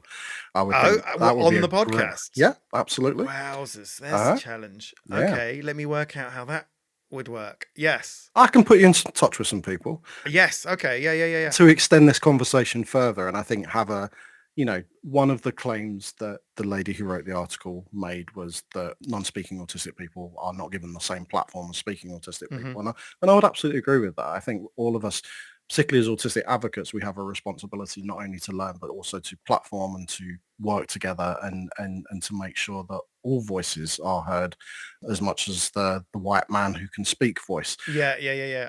I love that idea. As you say, I've been reluctant to tackle this for fear of getting it wrong. Yeah. And for fear of claiming to speak on behalf of people who I don't represent, because I only represent my own lived experiences. Yes. So I have shied away from having guests on who have non-speaking kids, and that is absolutely not how it should be. And I already have a guest in mind that I'd like to get on who has non-speaking autistic kids.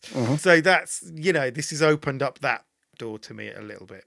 I love the idea of getting a non-speaking autistic on and communicating. That would be fascinating. I don't know logistically how that would work, but there's ways and means, and that's why AAC, alternative and augmentative communication, is so important, so integral to this whole narrative. Like there are lots of ways to communicate there, and speech is not the only way. But yeah, no, I can certainly put you in touch with some people who I think would love to come and have a really nuanced and to speak to a different audience, especially an audience of parents as well. I think that's such an important thing.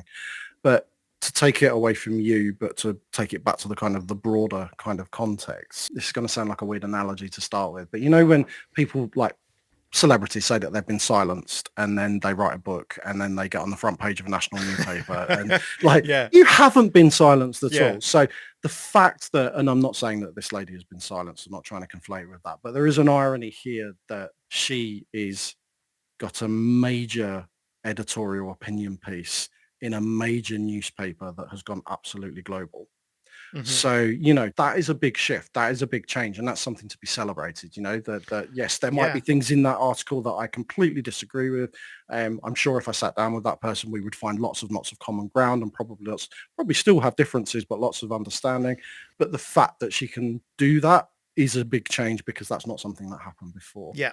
So I think that shift is a sign of something positive and constructive to come out of all of this. Yeah, Um, absolutely. and I don't think, while the framings might be different, I don't think her arguments are that dissimilar to mine, to No, be perfectly honest. everyone's just fighting for the needs of Yeah, their own kids, yeah, exactly. and it's, you advocate for them in the best way that you possibly can. So she's done a Absolutely. phenomenal job on that front. Yeah, She's written a very yeah, successful article and, yeah, brought us the conversation to us. And, yeah. that's a wonderful thing.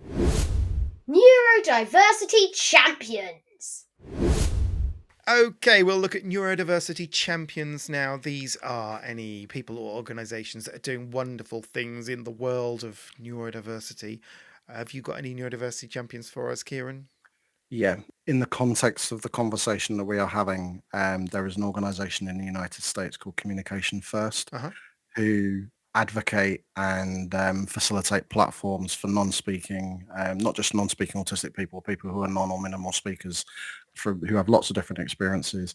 And they're an incredible organisation, and they need to be known Wow. globally Okay. Yeah. for the work that they do. Mhm. So I'll send you some links through afterwards so that you can obviously share them if you want to. But yeah, go and look up Communication First. They're an incredible organisation. Brilliant. Yeah, will do. Absolutely. Thank you. So I've got another neurodiversity champion for you. Go on then. I'm going to tell you all about Autism Central. There is an NHS England, so covers England and Wales, funded program called Autism Central, and it's been running for a few years now. And it was previously run by the National Autistic Society, and I think I can unequivocally say it was okay, but it wasn't great. Mhm. That contract came up for a renewal recently. So myself, as part of a much broader team led by the Anna Freud Centre in London, Okay. actually bid for the contract and won it. And we've Oh, won it wow. for the next 3 years, possibly 5 years, depending on how well it goes. So what Autism Central is a peer support network. Parents can access peer support, so trained peer supporters who can kind of hold space for them, signpost them. There's also webinars, events, trainings that go on within autism, and it's all completely free. There are Amazing. hubs up and down the country where they can access actually physical kind of peer support groups and things as well. All the materials that are going to now be produced are all co-produced and co-delivered by autistic people. So the whole setup and the whole program is run by autistic and otherwise neurodivergent people as well. I don't think there's a single neurotypical Oh, person wow. amongst That's any of us. amazing. So there is a huge opportunity for change. And I know you've probably seen some of the little animations that I've done, like the double empathy one and the monotropism one. If you haven't, you have seen. I'll put those in the show notes as well for other people. Part of the funding is that we get to create a shed load more animations as well. Great. Explaining different kind of neurodivergent Explaining concepts. different things, in more accessible ways and stuff. And we've envisaged Autism Central as a town. So this is going to be, when we watch the animations, you're going to visit regular spots within the town and see regular people within the town. So, and the whole concept of this is that we want to create community and we want to have safe conversations and hold space for people and be curious. And so that's the whole thing is set wonderful. up like that. That sounds so good. And that's for parents of neurodivergent kids. They don't have to be neurodivergent themselves. No, they don't have to be. The peer support is also available. It does help. The peer support is also available to autistic people, whether you're a parent or not.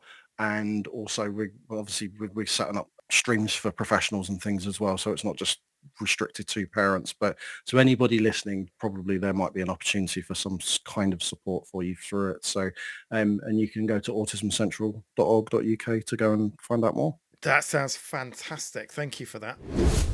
Tiny epic wins.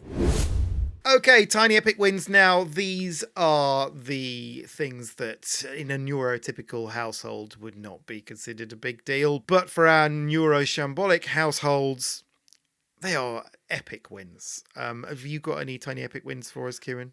I do. Yes. I've got two separate bits, if that's okay. And one's a little bit about me, but I'll get onto that in a second.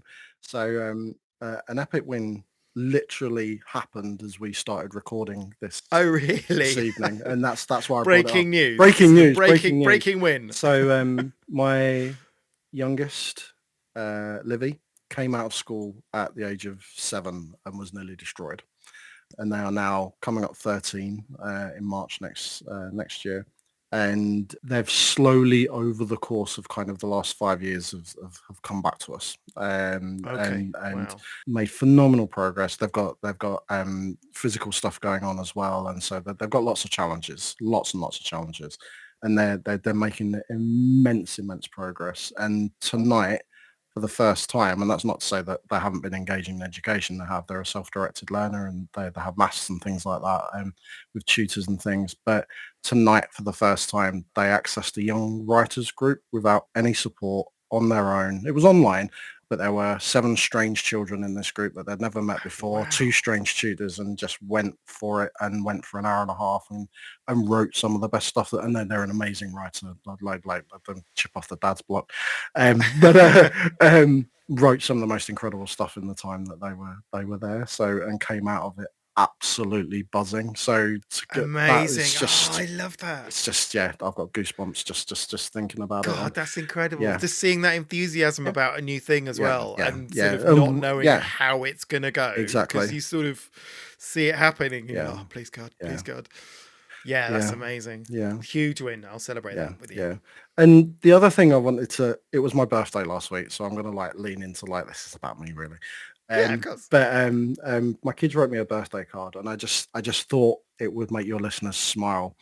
Okay. So the things that they have written in here. So 3 children, 3 completely independent things that they wrote. So my eldest, he wrote, "Happy birthday, Father. Thank you for being my dad. Well and truly thank you. This past year has been turbulent at times for me, but you have been there for me throughout all of it. Thank you from the bottom of my heart from that. Happy birthday, Dad. Well done for getting through the last 84 years. Here's to another 47. It had to get a dig Yeah, in. yeah, yeah, It was so beautiful, and then this absolutely little just equalising behaviour. So that epitomises my eldest son. You know, wonderful. That's very like Jay, actually. Yeah. And in brackets at the end, your favourite child. I love it. It's not true. They're all my favourites, except when they're not. And then my middle child, Albie, he's just coming up 14. Quinn, my eldest, is 16, and Albie's is actually 15 now. Sorry, Albie. So he's very short and to the point, and he said, "Happy birthday, Father." They always write father in card. They never call I'm dad, but happy birthday. They go very formal. I get that. or just Mark, as well. There is that too. or other words can apply, which we're not allowed to say out loud. So anyway, happy birthday, Father. You're getting another year older, and yet can't say another year wiser. Oh. Love from the best child. I just love this. So it's great. They're completely independent of each other, and then, not even just your best child, no, the best child. of all the children, the best child. But capital B, capital C as well. So it's this is the label he's now applying to himself. Yeah. This is his role now. And then my youngest, Livy, who I mentioned just before, and they wrote, "Happy birthday, Father. With another year of age comes another year of parenting us," which I'd say is quite the impressive feat. "We're also lucky to have you as a dad, and so proud of you for being such a good one. Thank you. We love you, Livy." And I just, I emotions are something which, again, another thing that I have a problematic relationship with. So I had a feeling when I read these. I mean, I had a feeling just hearing you read them. That's just wonderful, isn't it? So, and it took me a while to identify what that feeling was, and it actually wasn't what they wrote about me. It was my pride for them. Yes. And my privilege in being their dad, and my absolute privilege of watching them grow up and playing a small part in shaping who they turn out to be. And I'm super excited to see where they go, and lots of parents kind of look at their children go through big things or little things and they cry because they're not their babies anymore. Actually, I flip that on its head, and I am excited about the future for them and what they're going to do, and it thrills me to think where they're going to end up and what the things that they're going to do, and that excites me. So that's an epic win for me. Lovely. Yeah, that is wonderful. Yeah, I won't get the card that Jay got me for my birthday this year. He drew his own picture on the front. Oh, I love that. And it was he drew the Grim Reaper hovering over a grave. It's like, okay, thanks, son. Wow. Do you know though, actually this reminds me of something that I wanted to say, that when I was saying about the things that connect all autistic people, Mm-hmm. and I know that any parent of a non-speaking autistic child who's going to listen to this will recognize this. The absolute, yes, there are immense bloody challenges, and yes, there are hugely distressing and tearful moments, but there's also absolute fucking joy. Mm-hmm. Absolute joy, and laughter and funniness and ridiculousness, and that's again and just another thing that connects all of us. Yeah, absolutely. What the flip? Okay, we're going to do some what the flip moments now. These are the moments where your neurodivergent kids will do or say something that completely baffles you. I mean, some of your tiny epic wins were what the flip moments in one. Well, it was wonderful.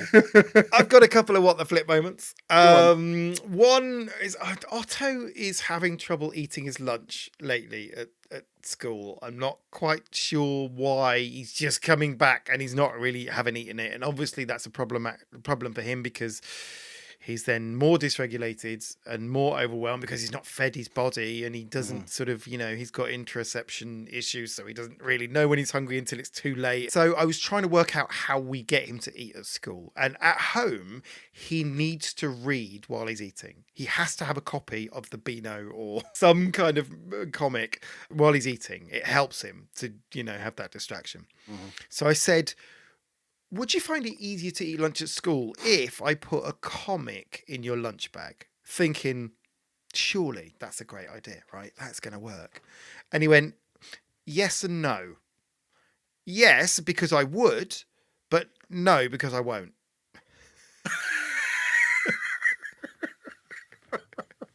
It's like, oh, okay, fine. I mean, like, just nip that in the bud. End that conversation right there. Like, yes, it's a valid theory, Father, but no, not going to do it. I'm not going to entertain this. I thought I cracked it. Thought you cracked it. And the other what the flip moment I've had is from Jay. And I went to the orthodontist with him recently, and in the car on the way back, we were sat in silence for a little bit. And then he just turned to me and he went, Madrid is famous for underfunding its dentists. It's like, what? Famous? Like globally renowned for underfunding its dentists. And the thing is with Jay, sometimes he'll say something you think is absurd, and then you'll go, and then you'll find a little kernel of truth in it. I used ChatGPT to see if he was making it up. And like I put the prompt into ChatGPT, and it thought for a really long time. So it had really done its research. But the answer was a tentative yes. So apparently public funding for dentistry is very low in Madrid. So they are underfunded. Most people go private. So that's it. The question is, how did he access this information in the first place? Like, how did he come across this nugget of information?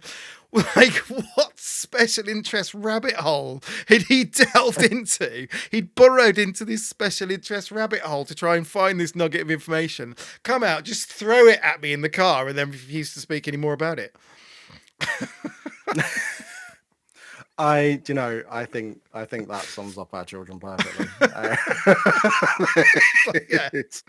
It is just both astounding and terrifying, some of the things that they just randomly say, and you're like, how do you know that? Yeah. Like, where's that come from? And we have this perception, many parents have this perception that their children are on their tablets and wasting their lives away, like playing games or playing Roblox or whatever it is that they think they're doing. When in actual fact, most of them are fueling themselves for pub quizzes for when they're older. That's literally what's happening. Like in the background, yeah, they might be playing Roblox, but there's a documentary about whales that live in the North Atlantic only between the months of May and June, like running in the background while they're playing Roblox. If I enter a pub quiz and there's a fellow team called the Special Interests, I'm out. I'm not going to take part. So that is the end of another episode of Neuroshambles. It's been a really, really interesting one. So firstly, thank you, Kieran, for joining me on this one. I'm going to put a link to the homework that you sent me in the show notes, because there's some really interesting articles in there that cover some of what we've talked about. And I'll put a link to the New York Times article and all of the other things I've mentioned in the show notes. I should also take the time to say a huge thank you to Neuroshambles listeners for joining me and for spreading the word on the socials. I'm really keen to hear more about other people's tiny epic wins or Neurodiversity Champions or what the flip moments. So please email me at hello@neuroshambles.com, or you can contact me on the socials on TikTok or Facebook or Instagram or Threads. Always lovely to hear from you. I think that's it for now. All that remains for me to say is have a nice life.